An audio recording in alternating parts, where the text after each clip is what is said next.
planDisney search is here. Well, it may or may not be when you're watching this. You've got questions, I've got answers. Well, actually, planDisney has questions. You know. Hey friends, I'm Sami. I am a planDisney panelist, class of 2025, and a Disney Cruise Line specialist. And you may have seen me on my Daily Dash videos, but really, I'm just someone that has loved Disney all of my life, and it was a lifelong dream. Well, a 14-year dream of mine to be a planDisney panelist. And I can't believe the glass slipper finally fit this year. So I wanted to answer some questions I've gotten from all of you about the panel, the search process, and all of the above. So let's get to it.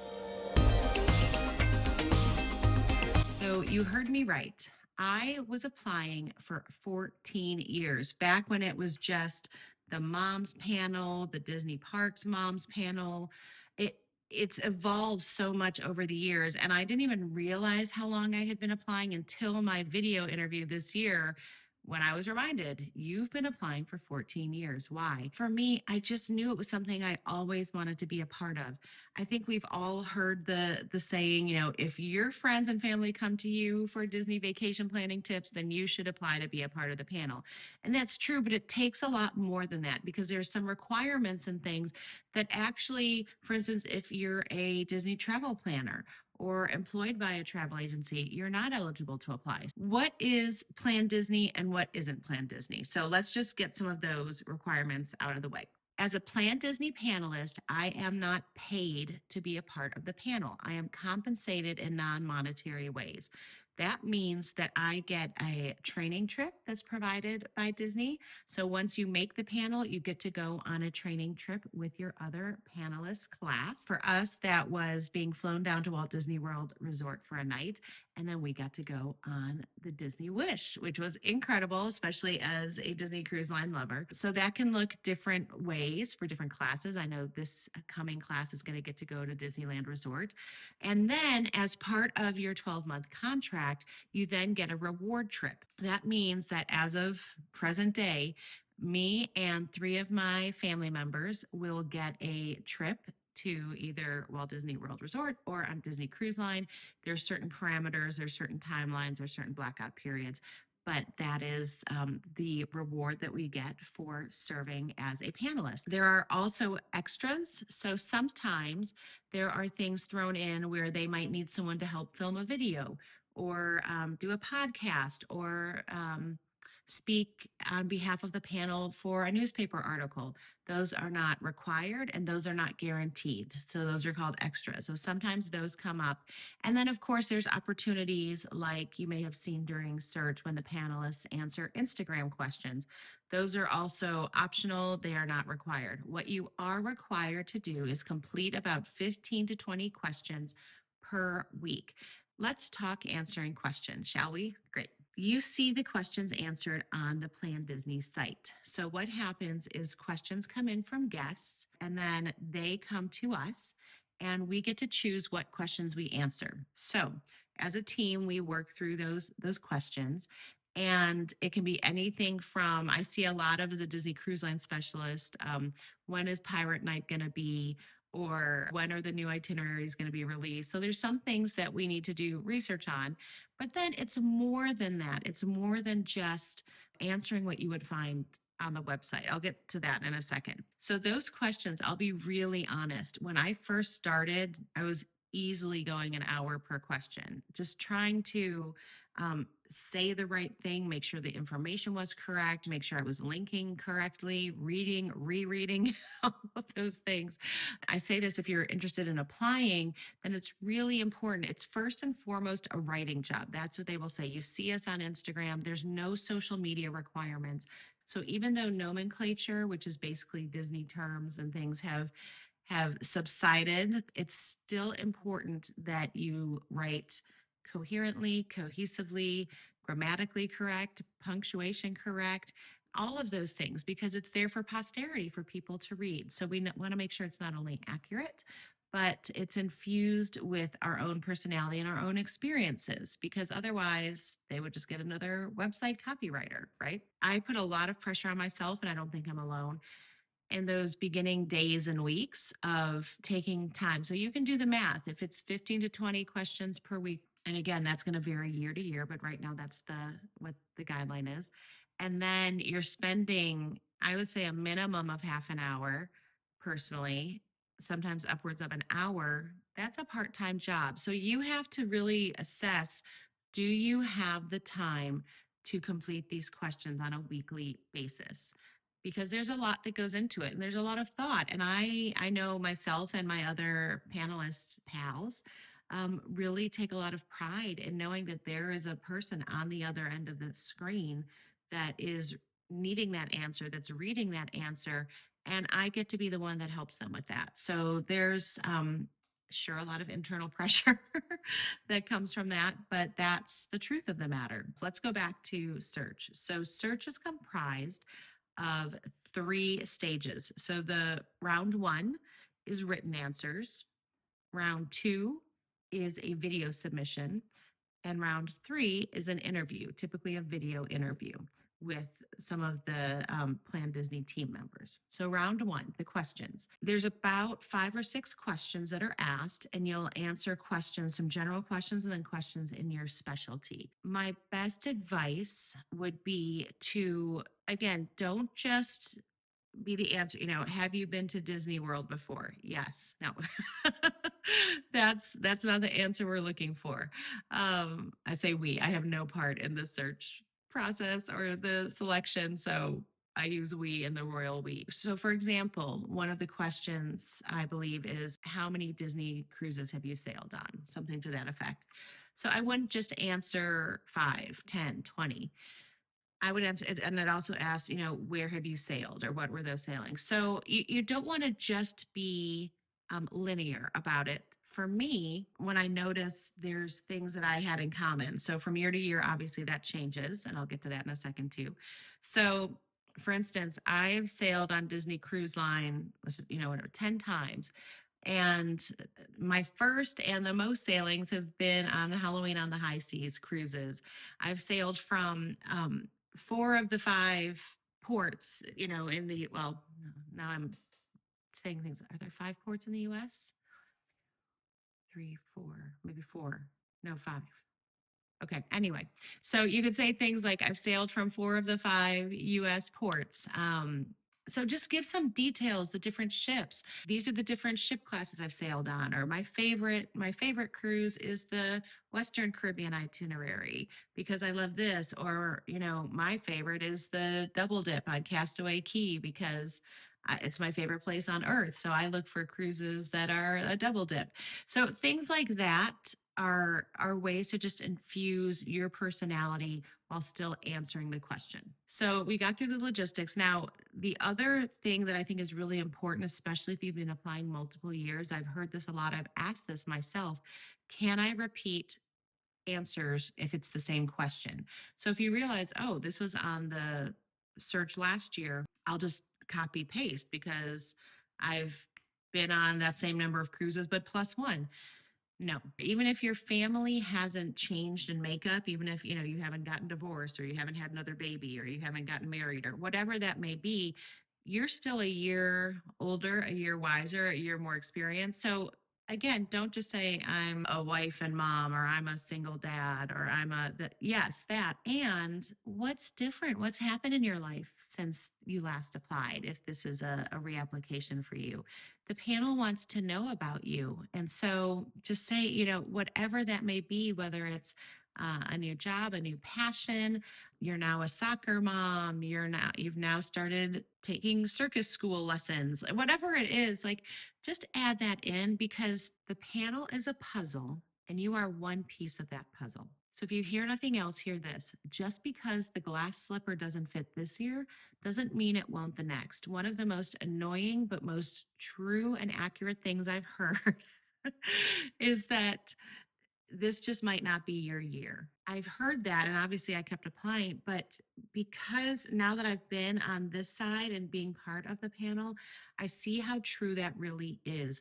The panel needs to have this beautiful mix of individuals from different backgrounds, from different lifestyles, from different areas of the world. It would be boring if it was all 50-year-old women that are divorced, right? It's not accurate. We need to have military representation, racial representation. All of that goes into it. So when I imagine, and listen, I am a Chicago sports fan through and through, but I am a making the team Dallas Cowboys cheerleaders junkie. And so I often imagine, and again, I'm not part of this process. I have no idea, but I imagine all of our pictures up on a whiteboard, and them putting stickers to see when they're trying to put that team picture together. How many blondes? How many brunettes? How many? All these. Okay, I know we're not a cheerleaders, but I just imagine there has to be that mix of not necessarily how we look, but what we bring to the table. Do you have little ones? Do you have adult children? Do you do solo travel? What does that look like? Are you vacation club? Are you not? So there's a lot of pieces to that puzzle that goes into the mix. So that's why it's important to keep reapplying. I would have said 2 years ago, I thought I was in a great place to apply and make the panel. I really felt like I had the right experience. I felt like I had the right timing in my own personal life, and I made it to round three and I didn't make it. And it was crushing. And now looking back at what was going on in my life, I'm thankful I didn't make it in that season of my life. All that to say, I believe there's a reason and a season for everything. I'm so thankful that I made it this year. My first year as an empty nester, I really had the time to devote to the panel. Whereas 2 years ago, when one of my kids was graduating high school and I was going through some things personally, I wouldn't. And they didn't know that. But you just have to trust that there is a reason and a season. And most panelists will tell you they were the perfect fit for their panel class. Just trust that, because when you have that mentality of, I will be chosen when it's my time, then that shines through. You don't want the desperation and the begging and the please pick me to come through. You want that confidence of knowing, I know what I have to offer, being able to articulate that clearly, and then trusting that if it's your time, you will be chosen. Here's another tip.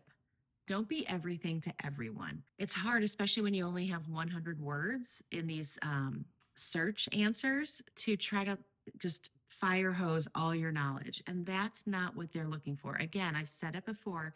If they just wanted someone that did great website copy or was cutting and pasting from the Disney websites that are already out there, they wouldn't need us. The beauty of us is that we're guests with firsthand experience. So rather than trying to cram a bunch of perceived knowledge into an answer, try to think of a story. Really picture yourself, like I do when I talk to y'all, that you're sitting across from a friend at Starbucks or at a coffee shop or at breakfast, and they're really asking you, what would you do? What would you do on this trip? What would you pack? What would you wear? How would you schedule your free days?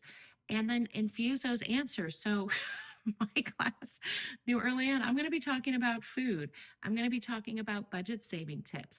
I'm going to be talking about what it's like to travel with adult kids or just with my mom or just with girlfriends. I'm going to infuse that I love starting with dessert first on Disney cruises, because you can, whether it's what's on the menu or whether it's ordering and I don't have to say Mickey premium ice cream bar. I can just say a Mickey bar now because that's what I do. I start with a Mickey ice cream bar because you get unlimited free ice cream bars. Now, yes, we pay for the cruise, but you get unlimited complimentary Mickey ice cream bars at dinner or through room service. Isn't that incredible? Like, why would you not do that for a week when you're on a cruise? Do I do that here at home? No. That's why I go on a Disney cruise, because I love it. Am I the first person to book my Disney cruise when the new itinerary comes out? No. Honestly, I usually can't afford it. But what I do, and this is what I was doing when I got my call that I was on a panel. Literally, I kid you not, on my computer screen were the special offers tab of Disney Cruise Line and swimsuits to Disney Bound as Donald. What swimsuits were going to help me Disney Bound as Donald on my next Disney cruise? Those were the tabs on my screen. And I was looking for the next Disney cruise I could take, a Marvel Day at Sea, and a Donald Duck inspired bikini. Because that's what I do. And that's what they want to hear about. That's the things that they want to hear. Like, what are you passionate about? We all have different favorite characters. We all have different favorite resorts at Walt Disney World. That's the beauty of it. So there's no right answer as long as it's authentic to you. Another tip I can give you when looking at your answers, especially for search, is to look at different angles of each trip. One of the things for me now as a panelist, I realized, gosh, am I saying the same thing over and over again? Well, for one, that's typically the first time you're talking to that person. So again, you don't want to copy and paste an answer, but you have to approach this is the first time I'm meeting this person. And if this is the most important thing I tell people when they're going on a Disney cruise or a Disney vacation, then I want to tell that to this person.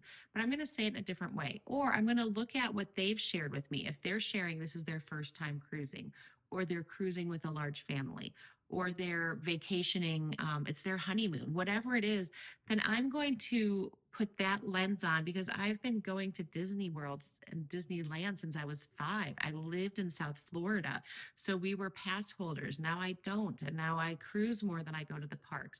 So I have different lenses that I can put on, and I've traveled with different people. So, for instance, my favorite thing to do on a Disney cruise, which is all my friends answer unanimously, yes, sitting outside on the deck above the pool watching funnel vision with ice cream in my hand. You will find me there 90% of the, if there's nothing scheduled, that's where you will find me. Yes, I love silent disco. Yes, I love the animation classes and the shows. All of that is great. But if I have a choice, I will be one deck up above the pool because that varies on each ship and watching funnel vision. I just love it. I love the wind in my hair and I love watching Disney movies at sea. I just do.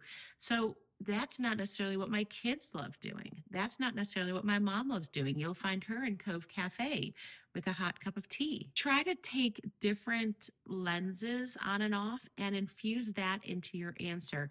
And maybe if one lens hasn't worked for you in the past, then try using the lens of your child, your spouse, your friend that traveled with you, and infuse that so you're giving the perspective of your tips for your trip, but you get to really infuse those different ideas into it. So for search, round 1 answers, those are all written. You do have to type them directly into the submission form, no copy and paste. So what I do is I download the questions ahead of time. I then will work on them in like a Google Doc or something so that I can check the word count. I can play with it. I can do that. And then when I'm happy with it, I will type it directly into the submission form. So read it, reread it, have someone else read it. I actually, and I do this now even with my answers as a panelist, I will read it out loud because as I'm a writer and we are trained to read, we know what we want to say. So even if it's not written that way, we imagine it is. So that's why it's important to either have someone else read your answers or to say it out loud as you read it to make sure it's actually what you intended. Then round 2 is the video. When I made it to round 3 for the first time, it was literally, I had been busy, busy, busy. I'm known as the one take wonder for my work with camera work. I just think it's more authentic. And so even though I think about what I want to say, sometimes I'll write it out. I'll talk through it in the car. I'll talk through it in the shower. I don't read notes. I just speak as I'm doing now. My first time I made it to round 3 with my video, I knew what I wanted to say, but it was just sitting in front of my piano like this. It was not staged. It was not edited. And when I made it last year, it was very similar. I had some things I was talking about what to pack for a Disney cruise, why the Disney Cruise Line Navigator app is so important. Again, why is it important to you? What are the features that you like? And you've got 60 seconds and just do it. And I've heard more often than not the first take for people that do a ton of takes is what they come back to because they're not thinking, they're just getting it out there. So do as many takes as you want. I've seen people that have done edits and all those things, and that's great. As long as it's true to you, put it out there. And then finally, for everyone that's blessed to make it to round 3, you'll have a call with the Disney team members.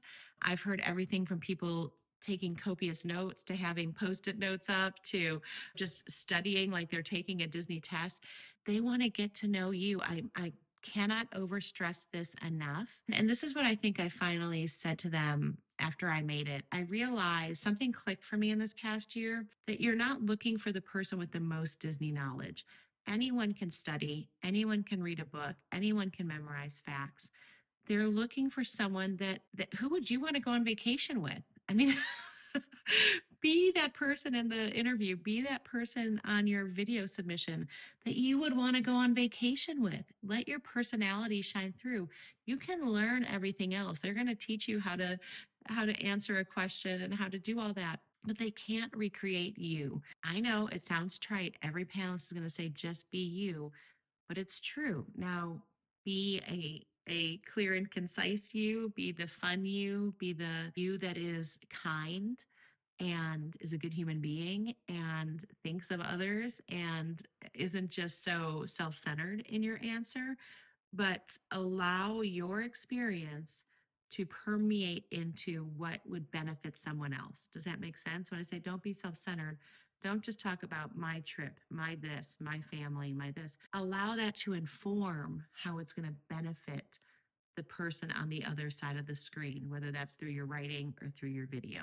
I hope that helps. I just want to encourage you, if this is really something that you believe in, that you want to do, go for it. Keep going for it. Encourage others. Join a hopeful group on Facebook. Do all the things. Be a part of the community. Just make sure you're doing it because you really have a passion for it. I wish you all the best. If you have any questions about the planDisney search, please leave them below. Again, I am not an employee of Disney. I am not paid for my time, and I am not part of the search process or the person who picks who is on there. But I am happy, happy, happy to lend my opinions, my experiences, and do my best to answer any questions you may have. But yes, it is surreal to see my videos be up on the planDisney panel Instagram. It is so, so rewarding to get to cheer on my fellow Plan fam. And likewise, I'm blessed that I get to be part of your experience. Good luck.